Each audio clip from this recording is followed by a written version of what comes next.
Hi, can you introduce yourself, please? I'm Mera, 31 years old, with one kid. I am a single parent. I am a high school graduate. Can you tell me about your work experiences? I am taking care of elderly, cleaning the house, the cleaning the house, car washing, washing the clothes, washing the dishes. Why you don't want to renew the contract with your current employer? We are not compatible to my coworker. What is your preferred holiday? Saturday, sir. Are you willing to share work with other helper? No, sir.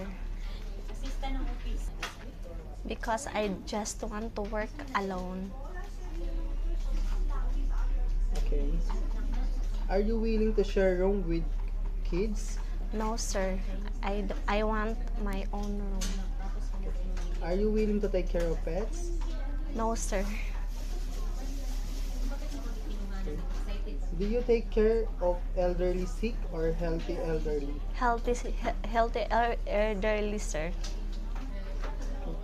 How do you take care of sick elderly? I give medicine and then I give body temperature. What is your message to your new employer? Sir, madam, if you hired me, I will do my best to serve your family and I will treat your family as my own family too. Thank you.